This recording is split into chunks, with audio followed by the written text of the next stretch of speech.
This is such a fun exercise to do, the top 12. Again, the committee will come out coming up very soon, actually. And this is if we rolled it out today, if the ball was spotted, I think this is how it would go.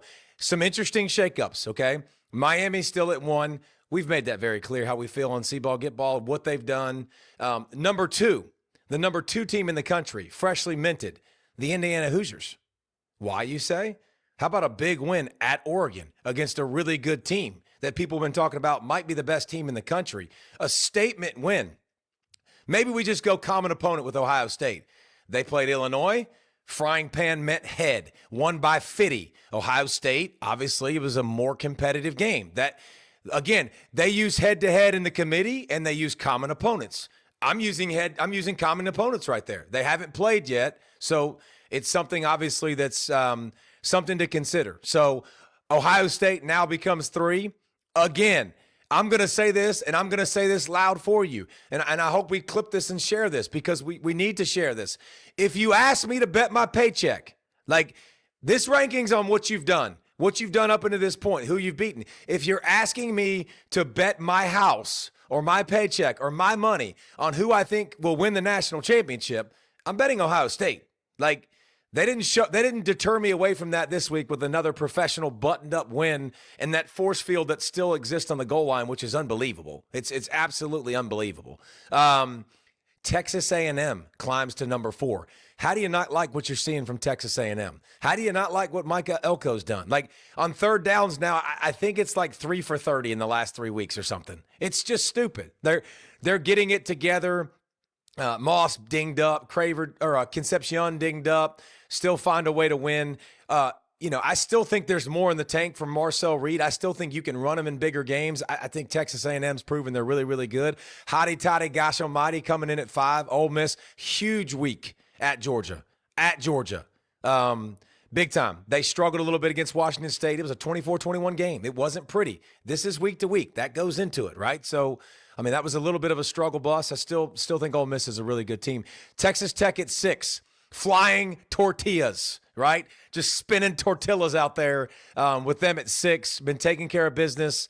Was a weird game with Kansas. Still undefeated. If you want to debate on whether the next team, Bama, should be ahead of them, I think it's a realistic debate. I think you could debate how high you'd want to put Bama from what you're watching them. Like, they're a good freaking team, man. Like, their quarterback is elite. They're getting it together, defensively playing better. Bama, just 3 ranked opponents in a row, three takedowns. It's only been done a couple times in the history of the SEC, what they just did. It was really fun to watch. Bama's got it absolutely rolling. Numero 8, UGA. Somehow, some way, the Daywalkers of UGA just continue to keep walking forward as they get shot and continue to win. Oregon all the way down to 9. I wonder how people feel about that. Like, obviously, Indiana's a good team. They lost on their home field. Indiana won by 10. UGA lost to Bama on their home field. It was a closer game. It's just, that's the kind of thing you do, right? Like, I think Georgia has a better win. Tennessee is fighting to get on this list. It's a really good win going to Tennessee. That Oregon win at Penn State, does it look that good anymore? Like, it's not one you're putting a feather in the cap. So I think down to 9 is okay. I'm really good with that. Obviously, we put them there. LSU at 10, offensively still don't know who they are, don't know what they are, but like, Trey'Dez Green, throw it to him. That's your offense. Oklahoma all the way down to 11. So obviously a big fall for the Sooners. But how about this? Newly minted Brent Rollins. The new group of 5 representation. It's no longer Memphis. It is now the University of South Florida after they literally just open palm slapped North Texas. Like, just slapped them out of there. Beat them by 30 plus. The wins early in the season, momentum, obviously the Miami thing knocked them down a little bit, but they've bounced back, put up a bunch of points. That's a tough offense to stop.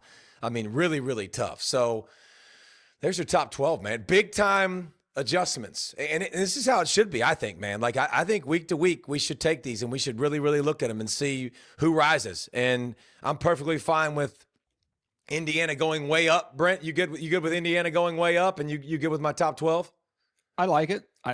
Ohio State still won for me, mainly for the reason that you said. But resume wise, I don't see anything wrong with how So you. what they've actually done on the field, that you're fine with them where they're being. Yeah, I don't see anything wrong with that. I think it's fun. This is the first week I've looked at this, in which USF plays Memphis next week, so we get to decide that one, at least decide that spot pretty early. But looking at the actual matchups is fun for this one put together. Put that back up, Wesley. You've got Dan Lanning at 9 coming to Athens playing Georgia and Kirby Smart. That's where he amazing. won a national championship at 8. And then if Georgia happens to win, then you get them in Miami. So that's a fun little matchup. Though looking ahead and thinking more so about how this ends up, it feels like it's going to be Big Ten champion number 1, and I'm just, especially if Miami wins out. Like if Miami wins out and they're an undefeated champion team, and the Big Ten champion wins out type deal, how are they going to put the potential loser of that Big Ten championship game? I think is going to be fascinating. Now, granted, we have tons of games to play, but just looking ahead and favored and all that sort of stuff. If you've got undefeated Indiana, you got undefeated Ohio State, and they play each other, how far they drop? Do they want to not set up a rematch, 2-3 type deal? That'll be interesting to see. But we get to see it soon, and this will change quickly, given the fact that we have, I think it's 5 ranked matchups this week. Plenty of time. Plenty of time. A bunch of these are involved. Yes, this week. Brent, I love my man C-Man870 in the chat. If we're going to talk about how Oregon's win hasn't aged well, can we talk about how Alabama's loss to Florida State looks? Doesn't look good. How about their last 3 wins? Do we talk about those? Because we're supposed to talk about wins, who you've beaten, who you lost absolutely matters. Who have you beaten? Like, they just won 3 ranked games in a row. Like, they went to Georgia, who's on this list, very high on this list. Like, so I get it. It's a bad loss. It's not a great loss, and it's looking worse, by the week. Timing. But we can't just pick off one loss and go, oh, this is the reason they shouldn't be there. We've got to keep in mind the wins. We got to keep in mind the losses. We got to keep in mind common opponents, and we'll continue to do this. And how about this, man? This is the first week, too, that every SEC plays another SEC team this week. No SEC buys. So this is a great week for everybody out there that has SEC fatigue and that doesn't like the list with all the SEC teams. The good thing is they're about to play, and they're about to start beating each other. And everybody who's in the chat that keeps mentioning Notre Dame, keep mentioning them, because they're going to be a team down the stretch. I promise you, because their schedule ain't that great. They got USC, which is a good team. This team, good week. But besides that, they win. It feels like Notre Dame's still going to be in. So that's a good one to continue to pay attention towards, because all that's going to happen with these teams right here, like Bama's going to play LSU. Georgia plays Ole Miss this week, right? Yep. Like, this is going to happen right in front of us, a lot. So I think, that being like LSU and Alabama projected to play each other in the playoff, they're going to play each other in the regular season.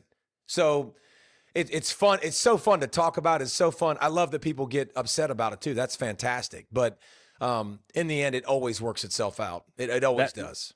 That Notre Dame USC game, that's a playoff game this week. Like, that's back-to-back playoff games for USC. You're playing your way to potentially be in the playoff. They won the first one, and now they get to go to Notre Dame. And can you imagine if Notre Dame loses? If Notre Dame loses, just beat Illinois. If they'd have just beat Illinois. Like, and I know the stomach bug was a part of that. Like, they were sick, bro. They were missing a bunch of guys. They really were. I would have loved this.